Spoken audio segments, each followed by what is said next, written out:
Christmas season. No? So, pero ano ba ang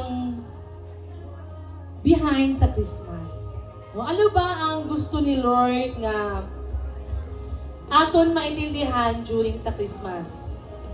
No? Ano ba ang aton nga maintindihan nga gusto ni Lord nga during sa Christmas? Sino ba dapat ang nakasentro? No, so do busy pagit ang tanan, no? So ginahangyo ko ang tanan nga ara sa likod nga magpungkot na diri sa tubangan. Sige mga young people, forward kayo. Sige mga young people, forward kayo.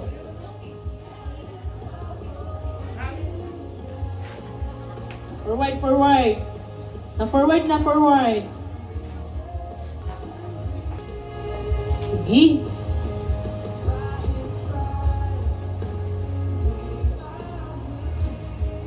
Sige, okay na ba? No, all set na ba ta? Sige, let's read the Word of God in Matthew 2 verse 3.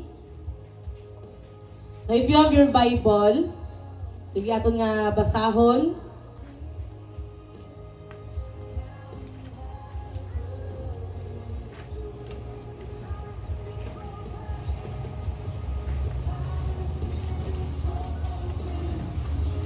Matthew 1, sa, ano na lang isi-worship? Matthew 1. Sige, Matthew 1. If you have your Bible, open it with me in Matthew verse 1.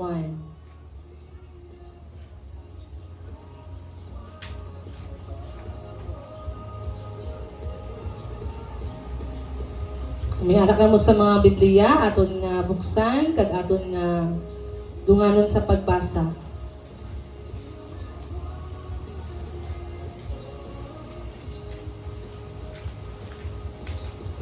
Matthew 1 verse 18, the birth of Jesus the Messiah. Okay na? Ara na? Okay, let's read it together. 1, 2, 3, go. This is how the birth of Jesus Christ came about. His mother, Mary, was pledged to be married to Joseph. But before they came together, she was found to be with child through the Holy Spirit. So si Maria at si Jose, engaged na sila nga magpakasal. No? Pero wala pa natabo ang kasal, si Maria nabuntis siya. No? Lalang sa balaang Espiritu Santo. So diri mga boys, no?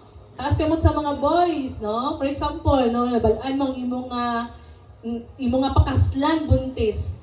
Ano ang sa mind mo, bulagan mo or padayunan mo ang inyong kasal? No? Ano ang sa mind mo? Di ba? Pero di ba wala pa doon. So dati nga panahon sa ila pagbabalaan nga buntis nga wala pa sing kasal ginabato. So ang karing nga nitabo kay Maria, kahoy-anan ba siya or okay lang? Di ba sa ano siya no kanang sa mind mo, ikaw lalaki, hindi mo gid pa gayon nun. Ay nga man buntis naman siya.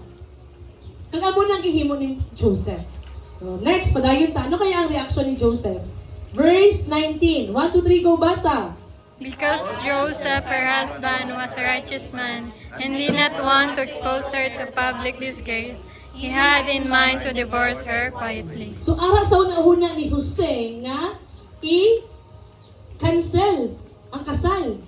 Hindi pa gayon ang kasal. Kanya man, may ara sang kahoy-anan. Disgrace sa tubangan sa mga tao. Especially sa mga iyang pamilya. Padayon, verse 20. But after he had considered this, an angel of the Lord appeared to him in a dream and said, Joseph, son of David, do not be afraid to take Mary home as your wife, because what is conceived in her is from the Holy Spirit. So kanang mga damgo galing nato, may ara galing siya sang gusto si Lord na ihambal sa aton. No? Even pa man gali nagatulog kita, nakikistorya padayon ang Ginoo sa aton. Same kay Joseph. Ang Ginoo nakikistorya sa iya, pinaagi sa damgo. Ara mga damgo, hindi nato na siya ibaliwala. Pwede na siya mahimong warning, pwede na siya mahimong promise, pwede na siya mahimong command. No? Or pres kay Joseph, gipalig-on sang anghel ang iyang kasing-kasing nga hindi dapat siya mahadlok. Kaya ang balaang Espiritu Santo nahimong, kumbaga, the Holy Spirit, no? Si Mary, na conceive siya, pinaagi sa balaang Espiritu Santo. That's why si Mary, gitawag siya nga Virgin Mary. Kaya nabuntis siya nga virgin. Pero after sa itong bata siya kay Jesus, damo na siya sa mga bata man. O, so hindi siya virgin. Ay man, may mga bata naman siya after. Now next, padayon, 21. She will give birth to a son, and you are to give him the name Jesus, because he will save his people from their sins. So, isa sa mga revelation ni Lord nga ginaspeak karon, even gali ang pagpangalan sa mga bata. Dapat gali nga pangayoon na kay Lord. Kung tanawon naton, si Maria, wala siya nagbuot-buot kung anong ipapangalan niya sa iya nga ginadala. Ang anghel ang nag-instruct nga ipapangalan niya sa bata nga iya ginadala kay si Jesus. No? So, kung magkaanak man kasun or magkaapo man kasun, dapat galit pangayoon siya sa Ginoo. Lord, ano ang gusto mo nga ipapangalan ko sa akon nga bata? So, syempre dati wala ko man nakabalo, no? Pero subo nga nakabalo na ta, dapat galit halin siya sa Ginoo. So, damo sa mga pangalan sa Biblia nga nagklase-klase ang kahulugan. For example, si Sapphira. No, ang kahulugan sina, amo to siya ang gipatay. Kaya wala siya naghatag sa iya nga katipukan. Si Jacob, anong kahulugan sa pangalan ng Jacob? Deceiver. No, so damo sa mga kahulugan. Si Judah, anong kahulugan sa pangalan niya? Praise. Magdayig. So damo gali sa kahulugan ang mga nagkalain-lain nga pangalan. That's why pangayoon kay Lord. So ano ba ang meaning sang Jesus? Padayon ta para mabalaan natin ano ang meaning sang Jesus. All this took place to fulfill what the Lord had said through the prophet. Padayon, 23.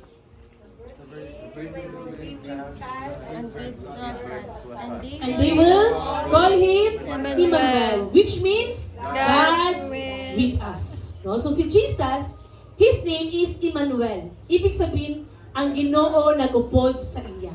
So halin pa sang aron siya sa tao, angkan sang tiyan ni Maria, ang Ginoo nagupod na sa iya. Padayon, 24. When Joseph woke up, He did what the angel of the Lord had commanded him, and took him Mary. 25. But he had no union with her until she gave birth to a son, and he gave him the name Jesus. So pagmata ni Jose, nabagko ang iyang nga huna-huna. Kaya di ba bago siya matulog, ang una-una niya, bulagan niya na si Maria. Kaya tungod kay, kahoy-anan nga nabuntis siya. Apan, ang Ginoo nagpadala sang anghel, ginahambalan niya si Jose, nga ang bata nga ginadala ni Maria, amo to ang magluwas. Savior, ang pangalan niya Jesus, which means Emmanuel, God with us. No? So pagkamata ni Jose, na bago ang iyang perspective, ipakaslan niya si Maria. That's why, bulahan ang tao nga nagdawat kay Jesus. Paano nahambal nga, di ba may arasang prayer? Na bulahan si Maria? Tama? Tama? May arasang prayer? Pero ikaw, kung ako karon nahimot na nga bulahan, kay si Jesus, araman sa aton nga kasing-kasing. Si Maria, nahimo siya nga bulahan, kay si Jesus, iya nga gin puso. Mapadayon ta in Luke 2. Ano kaya ang nahitabo sang gibata si Jesus?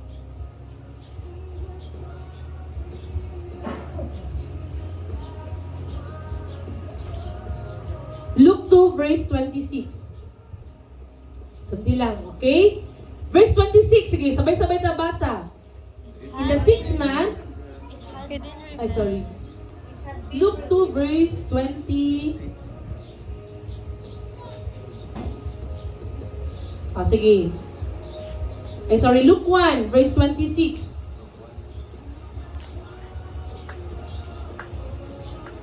Sige, Luke 2. Luke 2 verse 1. The birth of Jesus.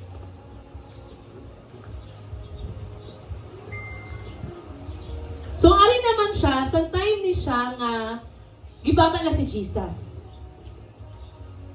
Gibata na si, ano ang natabo sang time nga gibata na si Jesus? Wala ba sang battle nga nahitabo? Wala ba sang tao nga gusto siya nga patyon? No, wala ba sang, ano ba ang gihimo sang 3 wise men? Ano ba ang ilang nga gindala? Ano ba ang ilang nga ginhimo sang time nga nagtao ang aton nga Ginoong Jesus? Padayon ta, look to verse 1. In those days, Caesar Augustus issued a decree that a census should be taken of the entire Roman world. So, amo ning panahon nga may arang sang census. Sino kaagi nga gin census sa ilang nga balay? Diba? Nara sa ginapadikit? Ngama? Nga ibig sabihin na census ka mo. Gikuha kung pila ka mo sa inyo balay. Pila ka bilog ka mo, no? Sino-sino ang inyong mga kaupod, no? Tama, ginkuha. So, amo ning nga time nga ginlista tanan. Verse 2. This was the first census that took place while Quirinius was governor of Syria. Amo nang pinakauna nga nagkaroon sang census. Kay gusto nila mabalaan kung pila na gid ba ang tao. No, pila na ang tao sa kadto nga panahon. Verse 3. And everyone went to his own town to register. So ibig sabihin kung ikaw taga Surala ka, nag-ubra ka sa Jensan, nagpauli ka sa Surala. Kung taga-Tacorong ka, dito ka sa Mlang, nagpauli ka sa Tacorong. Kaya para lang makasali ka sa lista. No, kumbaga ang ano sila baka na magbuto na, di ba? Kung magbutar ka na, kinahanglan mo mag-uligit sa inyo nga, kung diin ka gin bata, kung diin ka gin register. Sige, padayon ta. Verse 4. Wala pa, verse 4. Balik ta. So Joseph also went up from the town of Nazareth in Galilee to Judea, to Bethlehem, the town of David, because he belonged to the house and line of David. So si Jesus gali, naghalin siya sa lineage ni David. So si Jose gali, naghalin siya sa kabanay ni David. That's why ang promise ni Lord sa kay David, hindi mag-untat. Wala sang iban nga magpungko sa trono ang iya nga kabanay. Bisan pa man nahimong unfaithful si David, pero ang iya nga ang saad sa Ginoo kay David, natuman or wala natuman? Natuman. That's why even in our unfaithfulness, our God remain faithful. Wala nagabag-o ang paghigugma sa Ginoo. Wala nagabag-o ang saad sa Ginoo. Kaya dalawa ang kinaiya ni Lord. Hindi siya tigalon, ang hindi siya magbago. Ang bali mo katapat, ang Diyos naton wala nagabago. Ang Diyos natin wala nagabago. He is the same God yesterday, today, and forever. Verse 5. He went there to register with Mary. So, amo ni nga panahon, nag-danay na sila ni Maria. Naglakat sila sa Bethlehem. Padayon, who was pledged to be married to him and was expecting a child. Verse 6. While they were there, the time came for the baby to be Born. Verse 7. Sige, amo ni nga row. Verse 7. 1, 2, 3, go basa. She gave birth to her firstborn, a son. She wrapped him in cloths and placed him in a manger, because there was no room for them in the inn. And there were shepherds sitting out in the fields nearby, keeping watch over their flocks at night. Sige, pause. Si Jesus daw, gibata siya sa sabsabanan. Sabi no? Kita, di ba, kita ginbata ta sa balay, pero ara sa katre. Iban rin, gibata sa hospital. Si Jesus, hari sa tanan nga hari, Ginoo sa tanan nga Ginoo, gibata sa sabsabanan. Anong sabsabanan? Anong kulungan sa mga hayop? No, kung nakatry ka mo mag-alaga sa kanding, mag-alaga sa mga sapat, dito sa kulungan nga to, ginbata si Jesus. Kanya man, punong-puno, wala sang in. Nga kaya nga amo to ang gipakita. Nga kaya amo to ang pamaagi sang Ginoo nga dito gibata si Jesus. Gesture of humility. Hari siya, Ginoo siya, pero wala siya nagpasiganto. Kita nga mga tao, ang aton nga kusog, ginhawa, kinabuhi, kaalam, halin sa Ginoo. Damot ra sang mga mahimo nga sala tungod kay tao ta. Tama na. Kasoy hambal ni Lord, pasayloon ko ang inyo nga sala, past, present, and future. Pero ang gusto lang sa Ginoo kung makasala kita, magpaubos kita. Aton nga pangayuan sang pagpasaylo. No? Kanang humility ba nga, Lord, ikaw gani nga Ginoo ka, hari ka sa tanan, pero dito ka ginbata sa sabsabanan. Kami tao, kami Lord. Nga kaya amo to ang gesture. Tungod kay si Lucifer, ara sa iya ang tanan. Wapo siya, talented siya, worshipper siya, pero gusto niya maglabaw pa kay Lord. Kag gusto karon ni Lord, ang matag isa sa aton, may ara sang kasing-kasing nga nagapaubos dira sa Ginoo. Padayon! Diri nga ro, padayon! Basa, 1, 2, 3, go!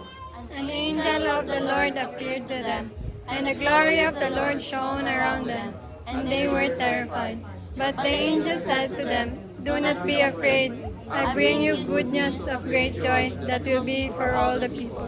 Today in the town of David, a Savior has been born to you. He is the Christ the Lord." So daw, hindi daw mahadlok, no? Verse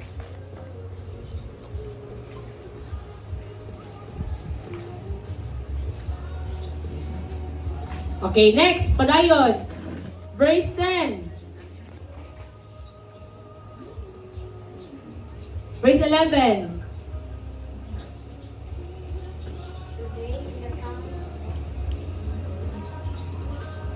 Sige, 1, 2, 3, go, basa.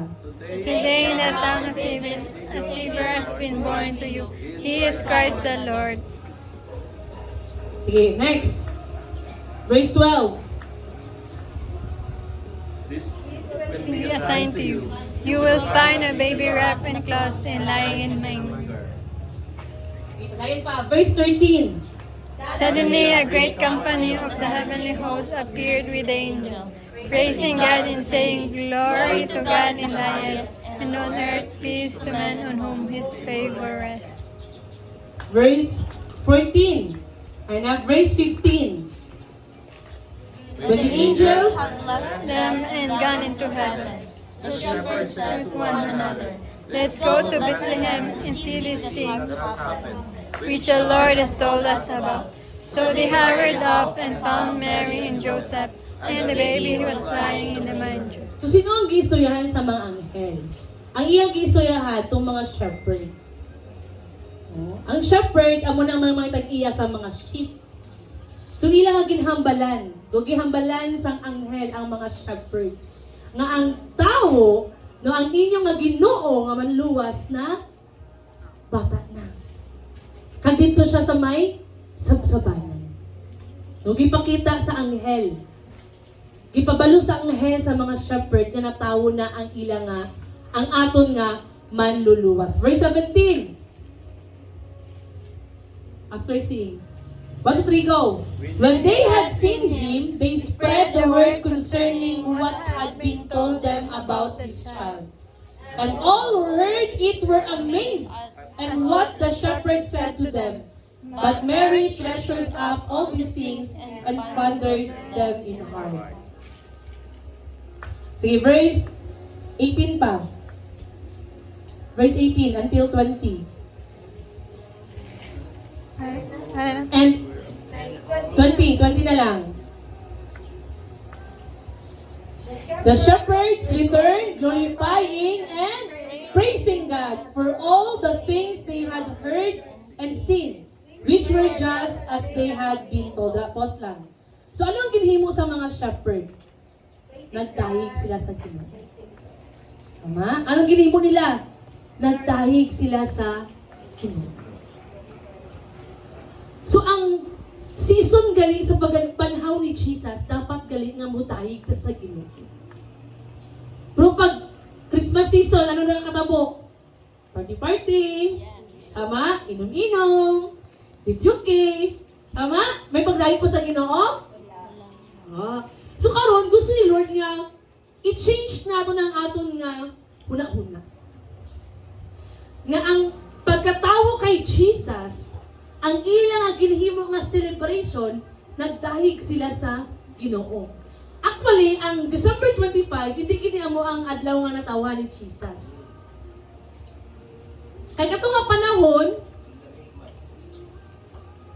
ara sa gawas ang mga sapat. Ibig sabihin, hindi siya ting lamig, ting init. Pero ang December, di ba, kay ting lamig. Tama? Di ba? Lamig, no? Ang December. Hindi siya December 25. Pero, tungkol kay ang kalibutan nag-celebrar, ang Kristohanon dapat iba nga pag-celebrate. So, amo ning gusto ni Lord nga atong nga maintindihan, paano ba ka mag-celebrate sa season sa holiday? Sa season sa pagkabanhaw sa Ginoo. Upod ang pagpasalamat kag pagdayo. Amen? Diba kung may mga party-party, ara ang bunanay. Tama na? May bubot. Tama? May hubog naman. No? Ibis nga magkalipay, magsinadya, ang mga matag pamilya ng guol. Kaya nga wala nila naintindihan ano ba ang tama nga pagsilibrar sa pagkatawo ni Jesus. So ang tama galing nga pagsilibrar sa pagkatawo ni Jesus, amo ang pagdahi, amo ang pagpasalamat. Even tong tatlo kahari, diba ang tatlo kahari, anong ilang ginhimo? Naghatag sila. Tama? May aras sa isang regalo. So kita man gali, dapat may arak man tasang regalo. Hindi para sa tao, pero para kay Jesus. Ano ang pinaka-the best nga regalo nga ato nga mahatag? Kinabuhi. So before pa man maabot ang tuig 2026, before pa man matapos ang tuig 2025, no? Gusto sa Ginoo nga once again, aton nga ihatag ang aton nga kinabuhi sa iyo. May mga failures man ta along the way, hindi na pag-isipa. Because the word of the Lord says, wala siya nag-keep sang record of wrongs. Pero ang gusto lang ni Lord nga, kanang prayer sa heart ba nga, Lord, ari ko Lord, gamit ako once again. Lord, ari ko Lord, magpagamit ko sa imo once again. Once again, gamiton ka ni Lord, kag si Lord mismo. No? Siya mismo ang maghatag sang kadasig, even sang gugma. No? Kalipay sa pagpangalagay. Sige, padayon na natin. Balik ka sa Matthew 2, 1-12. So may ara sang mga nagbisita. So pagtawag galing ni Jesus, may ara nagbisita sa iya. So ito yung nakatry nga, nagbata siya, nagibisitahan. Amen? Tama? So pagbisita sa inyo, di ba may asa sa mga dalagin na, no? Di ba? Kasagaran gilang ngayon nila putas. Tama? So ang pagkabata o pagkatawo ni Jesus, may araw man may nagbisita sa iya. Verse Matthew 2, 1-12. Sige, 1-3, go! After Jesus was Born in Bethlehem, in Judea, during the time of King Herod, Magi from the east came to Jerusalem. Mga wise men sila. Verse 2.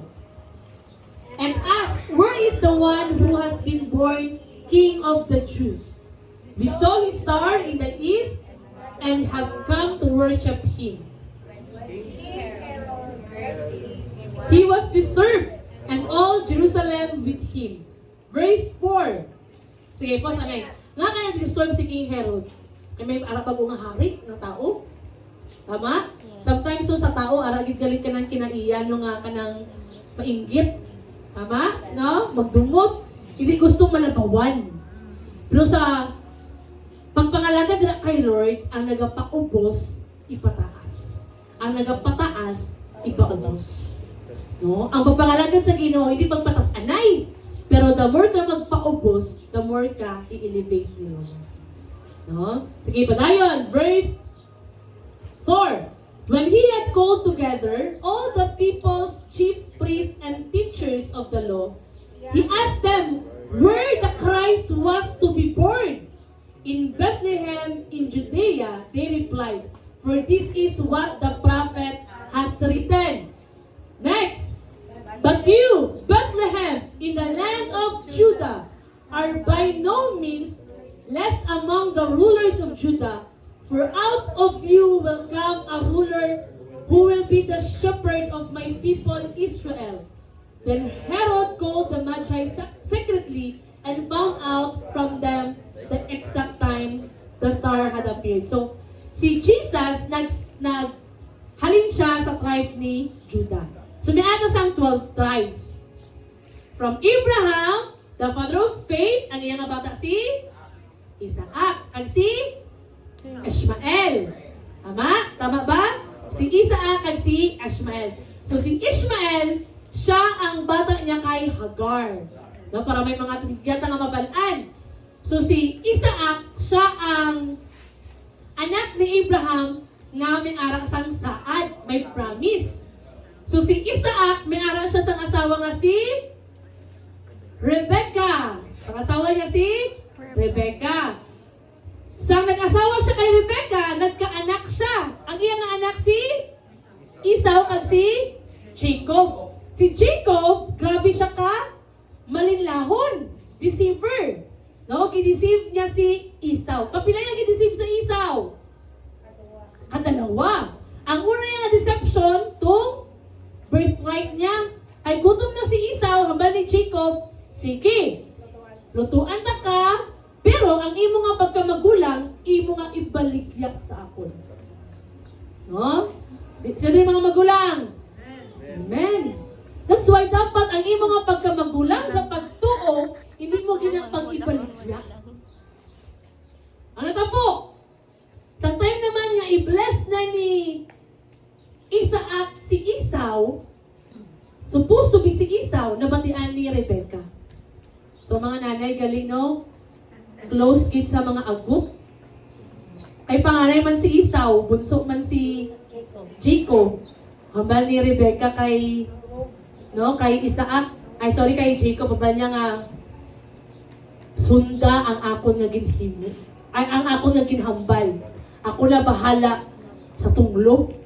No, kaya nga man gusto ni Rebecca ang panalangin maglakat kay Jacob. Pero wala pa man sila natawo, may nasang propesiya nga si Jacob, siya ang maging head kaysa sa iya nga magulang.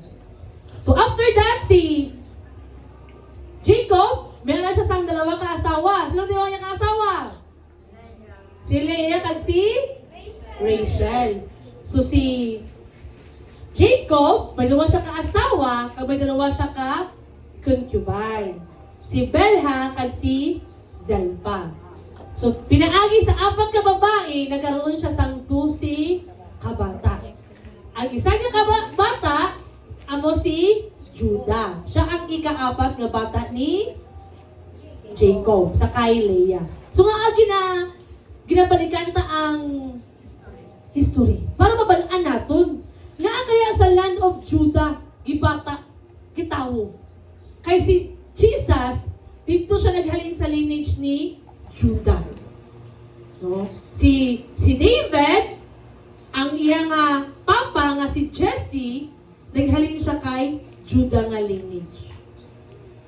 Kung ano ang propesiya nga ginhambal sa Old Testament natuman sa New Testament. Karon ara na kita sa New Testament, ara na kita sa Revelation. Kung ano man ang ihambal sa Revelation, matuman man sa aton nga panahon. That's why ang hambal sa pulong sa Ginoo, heaven and earth will pass away, but my word will never pass away. Mahitabo ang dapat mahitabo. Ngayon, verse 8. He sent them to Bethlehem and said, "Go and make a careful search for the child. As soon as you find him, report to me so that I too may go and worship him." Verse 9. After they had heard the king, they went on their way, and the star they had seen in the east went ahead of them until it stopped over the place where the child was. Verse 10. When they saw the star, they were overjoyed. On coming to the house, they saw the child with his mother, Mary, and they bowed down and worship Him. No? Kagina ang shepherd, nagdahig man. Subong ang wise men. Kung maghambal kita nga dato ni sila. Kay tungod sa ilang nga mga regalo. Pero anong ilang ginhimo? Nagdahig, nagbow down. So wala galing sang imol or dato. Pagtao galing sang Ginoo, ang matag estado sa kinabuhi nagdahig sa aton nga buhi nga Dios. Then they opened their treasures and presented Him with gifts of gold and of incense and of myrrh. Verse 12. And having been warned in a dream not to go back to Herod, they returned to their country by another route. So sila, dito lang tama, 12 lang. Tungod kay anghel nag-warn sa ilang hindi magbalik kay Herod, lain ang ilang agi-agian. Sa verse 11, balik to sa verse 11. Verse 11. Ano daw ang ilang gihatag? Gifts of gold, incense, and myrrh. Ginto, no? Mira, insinso. So sila gali, naghatag sila sang regalo kay Jesus. So basta matingala ka mo nga may aras ang gift for Jesus. No, aring gift for Jesus, para ni siya sa aton nga ang ihatag na rin ibalik gapon ni no sa pre-church. So ano ba ang gift for Jesus? That is your thanksgiving. Edad mo, for example, ako 30 naman git ko. 31 na galing ko. So 31 times 20 is 620, tama ba? 620, no? So kung pilang imo nga edad, i-times mo sa 20. No? Kaya man, amo nang imo nga kumbaga pagpasalamat ba? No? Pagpasalamat nga nabuhi ka for amo na katuig. Pero kung ano man ang mabutang dira, ibalik gyapon na siya. No, pinaagi sa mga consolation sa aton nga anniversary. No? So, nga kinahanglan naton maintindihan. Ano bagid ang kanang ano ang purpose nga nag-celebrate kita sa Christmas? No? Ano ang purpose nga may ara sa mga holiday season? Kag sino ba dapat ang masentro? Kita ba or si Jesus? Si Jesus. Sige, karon ginahangyo ka tanan to please close your eyes. Bow down your head and pray. Let's pray. Yes, Heavenly Father, Holy Spirit of the living God, Lord, we thank you. Salamat, Lord, sa imo ugad nga pinasahi ugad nga gugma. Salamat, O Dios, nga ang amon nga manuluwas na tawo 2,000 years ago. And salamat, Abba Father, nga sa subong Lord, nagaselebrar kami ugad sa imo nga pagkatawo tungod ugad sa imo nga pagkamaayo. Salamat man ugad nga amon pagid maintindihan na ikaw ang mahimo namon ugad nga rason sa amon nga pag-celebrate, Abba Father. And Lord, salamat ugad even sa mga kasing-kasing Lord nga may natagon, Abba Father. Tungod Lord, number 1 nga nagpakita ugad sang gugma sa paghatag ugad ikaw to Lord. Imong gisakripisyo ang imong nga bugtong nga anak aron kami maluwas o Dios sa amon nga mga sala. Even sa amon nga pagpadayon, ikaw mag-aabri o Dios sa matag huna-huna, mag-aabri sa matag kasing-kasing, mag-aabri ugad sa matag dalunggan, Lord God. And the more namon maintindihan, Lord, ang imo nga sakripisyo nga ginhimo, Abba Father. Salamat, Lord, nga padayon ka, Lord, magapamuhat, magapadayag o Dios, makikistorya sa matag kasing-kasing, Lord. Among gina-apply ang imo nga hamili nga dugo sa matag isa, Lord God. Cleanse us by your blood, Abba Father. We love you, honor you. See that by your blood, in Jesus' name we pray. Amen and amen. So, number 1, no? Ano bang aton nga makitaan during Christmas? No? Ano man ito makitaan during Christmas? Christmas? Tree. No? Christmas? Tree. Tree. No? So, kanang Christmas tree, ano ba ang nagasimbolos ng Christmas tree? No? Ano ba ang nagasimbolos ng Christmas tree? No? Sometimes no hilig kita kanang decorate nga wala kita nakabalo. No? Pero karon gusto sa Ginoo nga makabalo kita. Ano ang mga nagkalain-lain nga ato nga makitaan? Kag ano ang mga simbolo sila?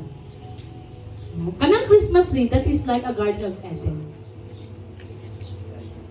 Ma? No? Ang sa kanang star amo na si Lucifer. No, amo na gatiyog amo na ang mga amo nang bitin. Amo nang ahas. Mga ay sayang ako ng Christmas tree dito ba? Mahal pa naman tong baligya ko sa to. Pero nga kaya gusto ni Lord nga maintindihan naton. Ari, be honest, gasto ba during December? Yes. Gabi ka gasto, no? Tama? Di basta-basta ang gastuhan, Nay. Tama? Pero during December, ang mga tao mahinatagon ba? Yes. Mahinatagon. Tama? Mahinatagon during December, no? Going December lang. Pero nga ako, hindi December nga, wala gahatag. Hindi Christmas. Dapat everyday is Tama? Christmas. Sino mo sa mga inaanak dere? Sino mo sa mga ihado kang ihada? Nga magkatulog ng imo nga ulo kung December? No?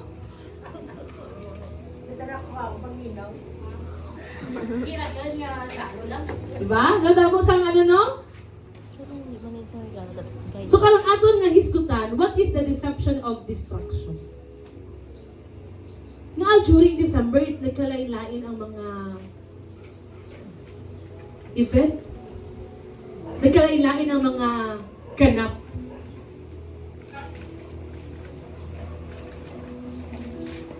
No? So sa aton nga nabasahan, kung tan-awon naton, si King Herod, he was troubled. No? Hindi siya troubled tungkol kay sa mga karuling, di ba? During, sa mga December, doon din nakaayo ang mga karuling, no? Dati sa panahon namon, gabigit ang karuling. No? Adlaw-adlaw, gabi-gabi, subo nga gabi, gilaktan ka, pagkabos, laktan ka naman. Tama? No? Sa time ni King Herod, wala siya na trouble tungkol sa mga caroling, tungkol sa mga Christmas light, pero tungkol kay ang manluluwas na buhi, na banaw. Same man sa aton kis ano, sometimes pag gusto na Lord ang matuman sa ating kinabuhi, do sakitan ta. Tama? Pero ang gusto sa Ginoo, before pa man matapos ang karon nga tuig, gusto ni Lord nga kanang siya ang aton nga paharion sa aton nga kasing-kasing. Hindi kita magkahadlok na siya ang mag-take control. Kaya kung siya ang mag-take control, sigurado gid nga ara kita sa winning side. Pero pag kita gani ang magbuot-buot, damo sa mga kapalpakan. Dalawa lang daw kahari ang dapat natin i-serve. Either we serve God or we serve Satan. So kung hindi daw si God ang aton nga gina-serve, then ang yawa ang aton nga gina-serve.